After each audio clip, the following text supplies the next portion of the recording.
We actually went yesterday, and when Lyle and I were going to pick up our press credentials, somebody just walks up with a business card and says, "Yeah, I didn't get credentials for the draft, but I want to now." Yeah. And the guy basically looked at him, laughed, and was like, "Yeah, this should have been done 3 months ago." Yeah. So I almost feel like if people get their shit done in their, like a timely fashion, as long as you like contribute to hockey at some point, that you should be able to come, because... But that's, exactly, and that's the fight. The fight is that right now, there has to be a level of legitimacy, and a level of, and more importantly, a level of control. But at the end of the day, though, the NHL doesn't want to be marketed. That's what it really comes down to. I don't know if that's true. I don't think that's true. Like it's become modern. Ever since I got on Yahoo, they've been very, very good with me when I've had a story that I've wanted to do. But how often do you hear the quote-unquote traditional fan that says, "We don't want casual fans to show up because they're taking our tickets," or "We don't want casual fans to show up because they're doing this," or they're doing that. That's bandwagonism, though. That's not the NHL. It's bandwagonism. Yeah. The NHL is doing. Listen.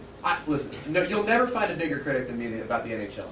But I really do believe that in the last couple of years since the lockout, they've really gotten their shit together. I mean, you look at the website for the draft was sick. Yeah. It was absolutely sick. Everything you've ever wanted to know about these kids is on there. And today, they had a searchable function where you could just pick a team and pick around and find out what they did. I mean, they have gotten so hip with the access on the web that they do care. They want people to dig the NHL. But by the same token, though, there's still a perception out there, Greg, that especially when it comes to bloggers, that they're still kind of dragging their feet. But of course, again, that would probably tie into I think that's probably more, as you said, a professional hockey writer's issue than really the NHL's. Would you get that impression?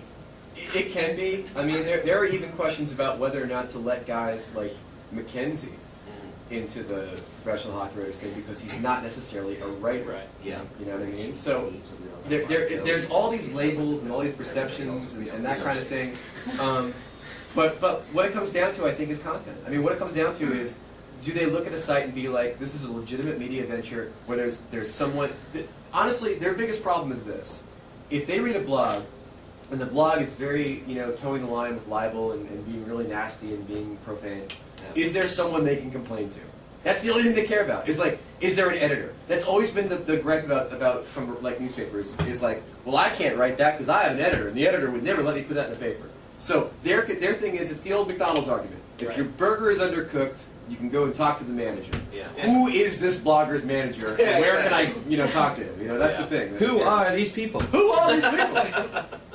Why do we drive on a parkway and blog on a driveway? And what's the deal with tiny socks and the hangers? Why don't they make the entire plane with a black box? Why do I talk like this? Who are these people?